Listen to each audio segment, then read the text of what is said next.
Hello everybody, this is WorldlyGig231, and today I have something very different from any of my normal content. This has nothing to do with Quaternion, so if you're wondering whether I've been working on Quaternion, the answer is yes. I've been taking a little bit of a break lately because I'm actually ahead of schedule, but I'll get back to that soon. Regardless, this is completely unrelated to that. I mean, I guess they're both related to video games, whatever. So, I figured I'd take a break from hacking Marble Blast and spend some time trying to hack one of my other favorite video games of all time, and that is Spyro 2. Ripto's Rage if you're American, Gateway to Glimmer if you're European. Apparently they think that Europeans don't want to, they don't like aggressive thoughts as much. I don't know. But honestly, I think it's a little bit stupid that the title's different just because the continent's different. Regardless, so what I've done here, this image, by the way, this looks like gibberish, and that's for a reason, but it's going to be a little while before I explain exactly what this image is. I'll get to that. So, a lot of work has been done in the very small Spyro modding community on things that are called texture hacks. The idea here is very simple. You take the textures from a level. Actually, it's not just textures. You can also edit things like the color of various things and the skybox and all of that. But it's all visual. All of the visuals, not geometry, just the textured and colored data. You hack that, you edit it, and then you put it back into the game. And currently, all of the texture hacking is done sort of in place, like while the game is running, at runtime, I guess, is what I would say. How one would put that. So that is to say, as it stands, there's currently no tool out there, as far as I know, that will let you edit textures in the ROM itself, so that you can just make another copy of the game. You're essentially modifying the game's files themselves, and then the new files go essentially onto the disk, although who uses a disk anymore, and then you could play it with the different textures already loaded. You wouldn't have to edit them while the game is already running. And, like I said, as far as I know, there's no tool out there that does this currently. There is a tool, it's called Spyro World Viewer, that can take all of the model and texture data from the game's levels and rip it out of the game. You can take data from within the game and turn it into a format that you can read on your computer, but there's currently nothing that goes the other way around. And I was watching a video by Crystal Fisher the other day where he expressed, interest in this. He said something along the lines of wishing that that could be a thing, that we could just take files from our computers and just put them into the game and have it be a new version of Spyro, so to speak. And, well, that got me thinking. Shouldn't there be an easy way to do this? Or rather, shouldn't there be a way to do this? I don't want to assert that it's going to be easy. In fact, in my experience thus far, it's not exactly as straightforward as one would hope. So, my thought was this. What you're seeing in front of you is my initial attempt at trying to glean some information as far as how textures are stored within the game. And some of this information is gained from looking at the source code to Spyro World Viewer. For example, one thing that I've been able to tell is that Spyro uses 16-bit color in its textures. Now, most files on your computer will use either 24 or 32-bit color, depending on whether or not there's a transparency channel.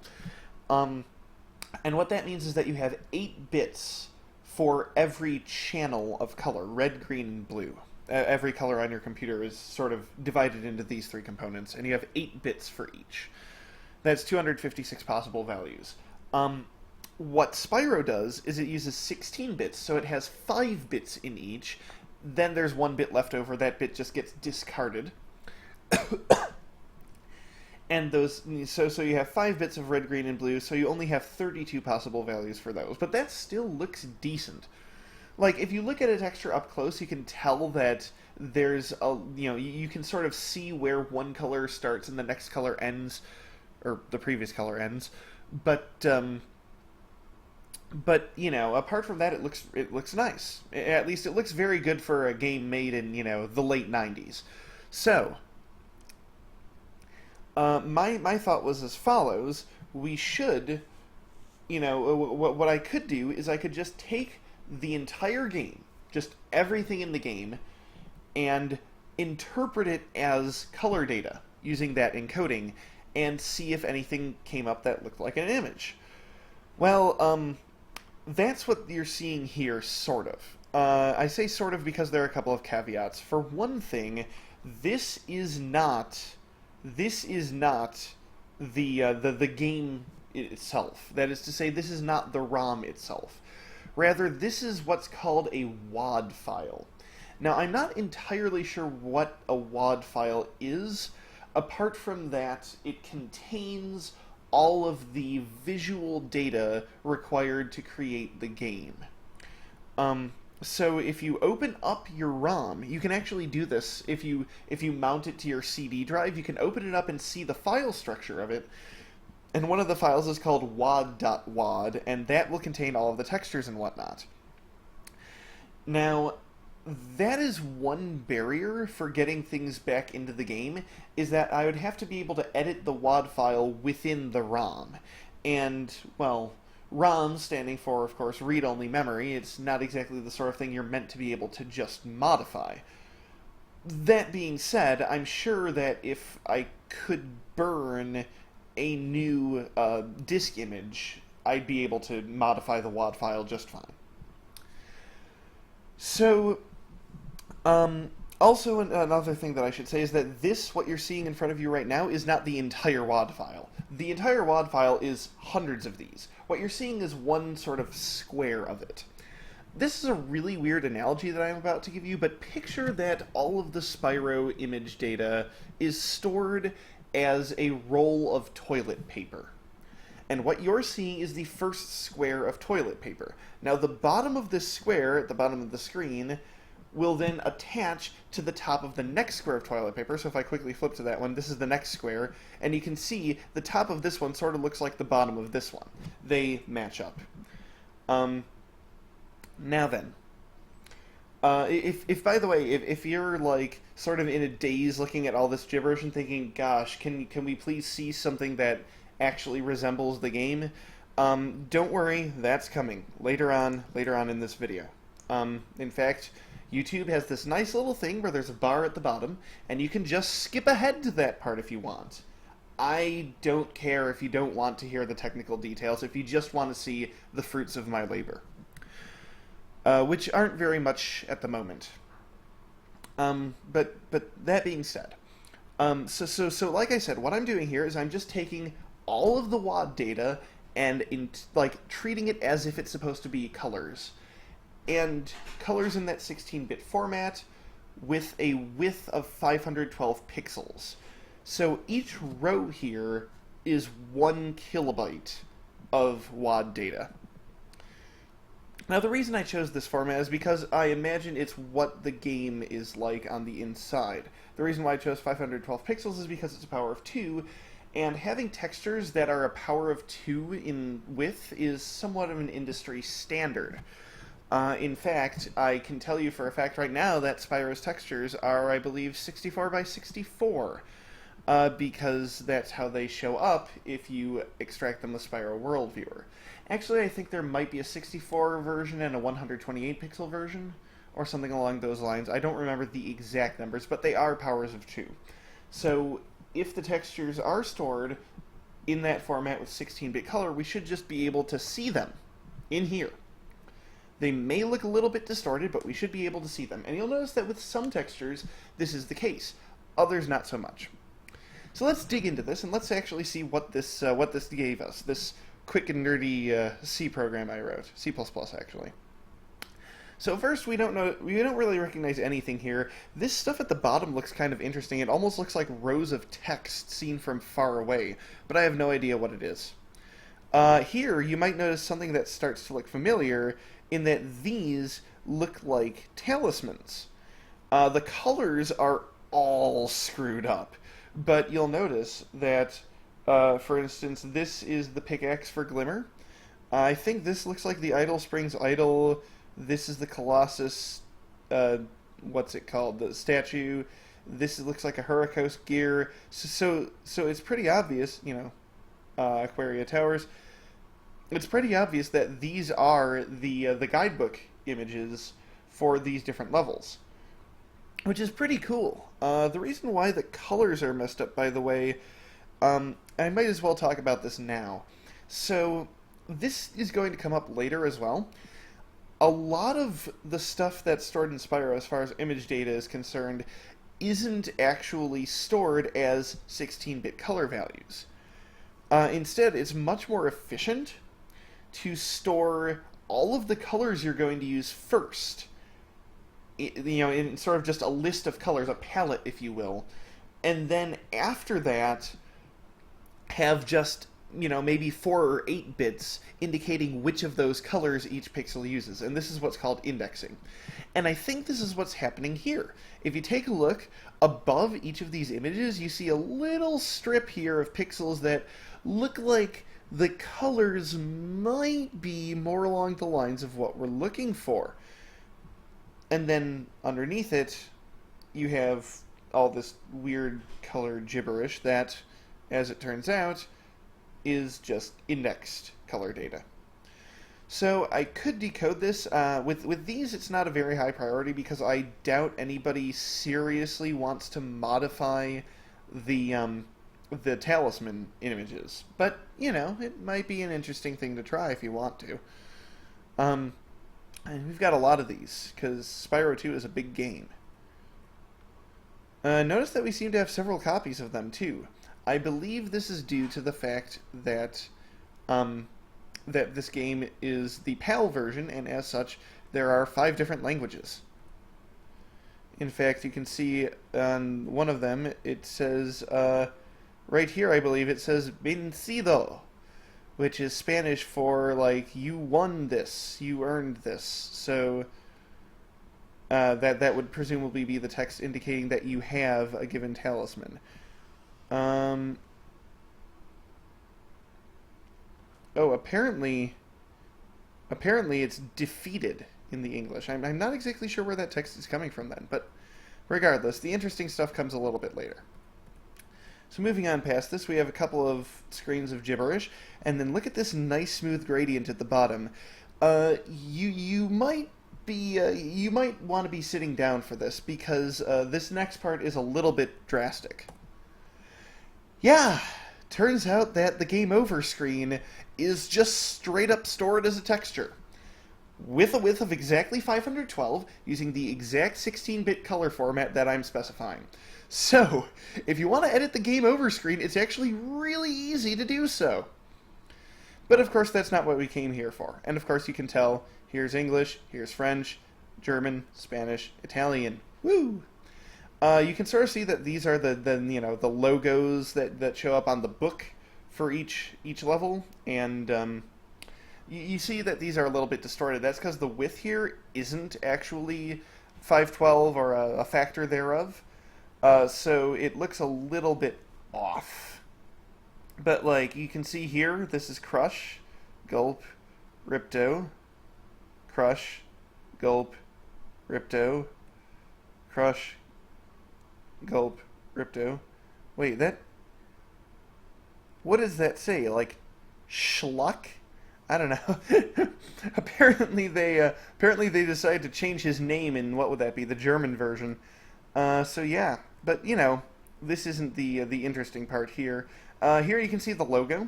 Again, it's using some form of indexing, I'm sure. But what we're looking for here is actual level textures. And you gotta go several more screens in before you get to this.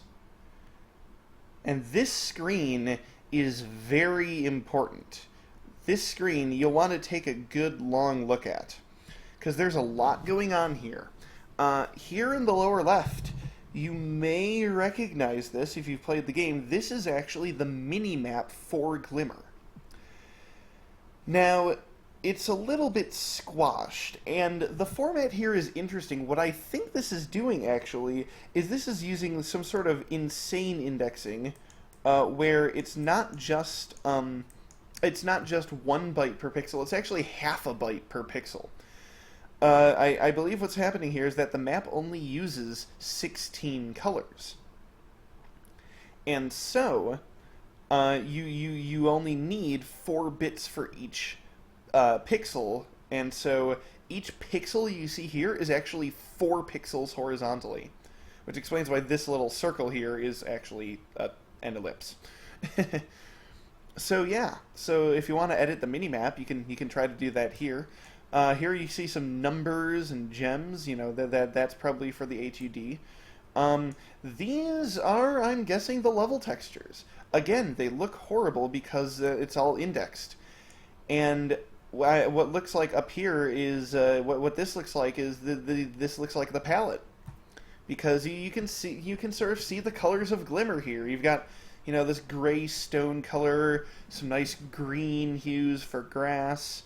Over here you have purple, which I'm sure is all the giant gems that stick out of the ground, or maybe, actually, no, I think the giant gems that stick out of the ground were colored using the vertex coloring. I think this purple is just the little logos on the walls, like the little gems on the walls, the diamond-shaped ones. And then, you know, you've got some browns for the inner cavern, I'm sure. I'm not quite sure what these colors are at the bottom. They look a little bit vibrant. But yeah. And over here you have what looks like a lot of other palettes. I'm not exactly sure what these palettes are used for. So yeah, the data's all here. It's just a question of figuring out how to decode it. And that is a long and arduous process, figuring out the exact offsets to use for everything, etc., etc.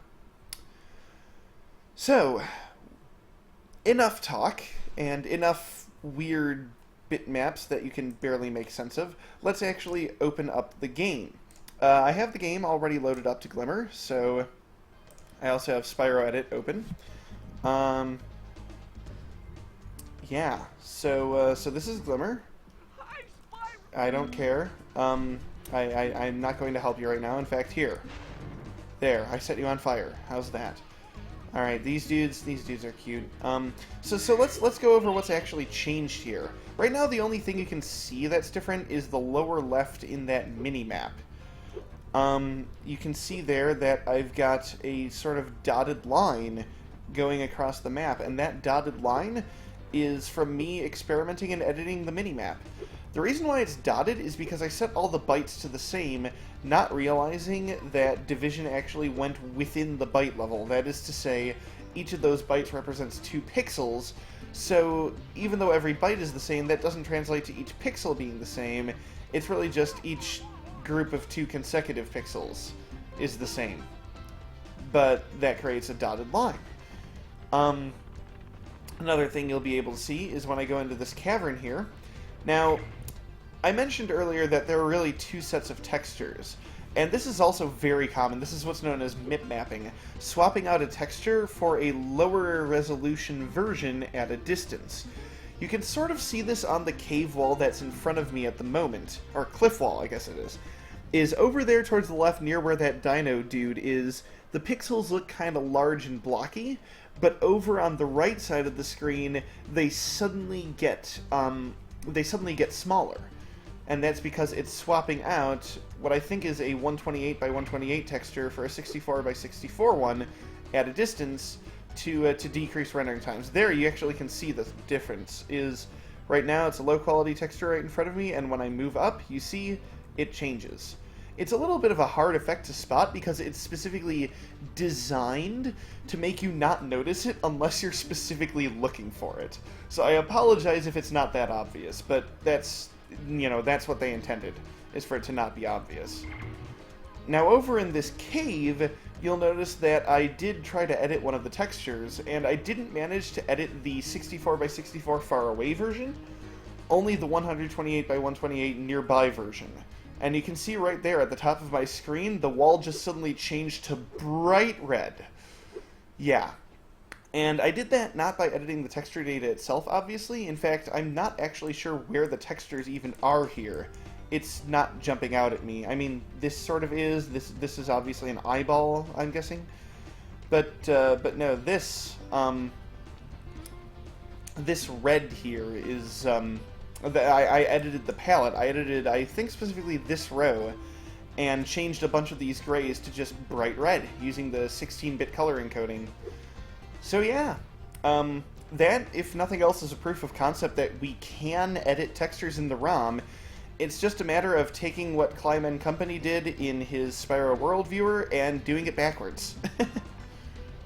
So yes, I'm going to demonstrate one more thing here, and I apologize if you're going to cringe on Spyro's behalf here, because I am being a bit of a dick to him by intentionally making him die.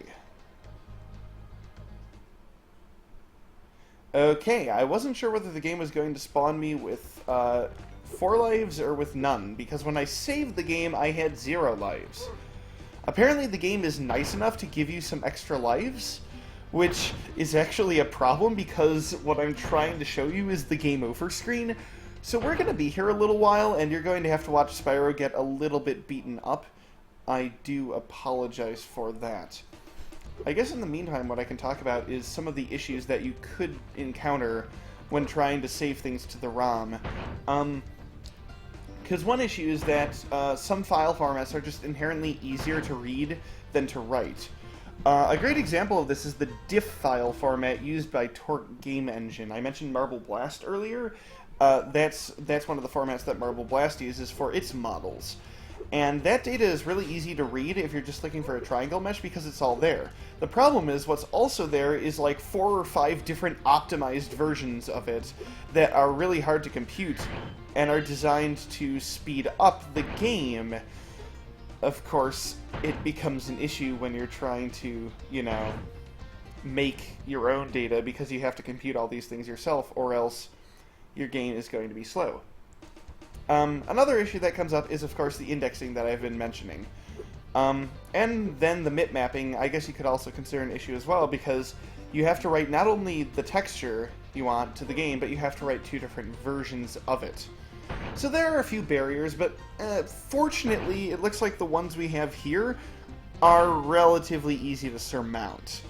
Alright, now everybody watch closely because the game over screen is different. Look at the top of the screen. There's a white line there that shouldn't be there. Whoa! Okay, that's not actually terribly impressive. Still, though, it's a white line. I edited it. And you know, with this sort of thing, really, once you've edited it, you're only one step away, and by one step, you're only a bunch of logistics and polishing your code away from making it so that we can just make the game over screen whatever we like. You could make it a picture of, I don't know, my dad's mustache. Actually, you couldn't, because he shaved it off several years ago. But anyway, you could make it my mustache. Okay. One thing I find interesting about this is the fact that the game is supposed to run at a 320 by 240 resolution, and yet they made the game over screen 512 pixels wide. Again, industry standard, I guess, is that powers of 2 are good and easy to work with. So just make the GPU squish it. Okay, no big deal. So yeah, that's all I have to show for my work right now, because, like I said, there are a lot of finicky details in this, and I do have, a life to worry about, so I can't devote all of my time to this. What I would really like to do at this point is get in touch with Clyde & Company, the guy who made Spyro World Viewer, because he would probably know, I guess I'm assuming his gender, he or she, could be a woman, would probably know all that goes into this texture format and how to get it straight from the WAD file and, what to do with it and how that process might be reversed. The unfortunate thing is that I can't find contact data for Kleiman Company anywhere. Everybody just mentions, oh yeah, this is the person who made this program. And nowhere is there information on, like, whether this person has a forum account somewhere, an email address, I don't know. And I could just look at the code, but the code is in 2 different languages that I am not familiar with at all. Half of it is batch scripts, and I guess I'm slightly familiar with that because it's just a bunch of console commands. And the other half is actually in Delphi, which is a really old programming language that I haven't heard about in a while. The only other thing I know of that was written in Delphi is the original version of Game Maker, and even that's since been updated. Yeah, so, long story short, here is what I have, and if you know if there's any way I can get in touch with Kleiman Company to sort of talk about how all these textures are stored, let me know. Because if I can do that, I feel like I should be able to, given enough time and effort, write a thing that will allow you to just put textures into the ROM and make Spyro ROM hacks. And that would be freaking awesome. Because the Spyro modding community hasn't gotten to the point yet where it's able to do any sort of thing like that. So it'd be, sort of a pioneering development. Alright, well, that is all I have for now. I will see you another time.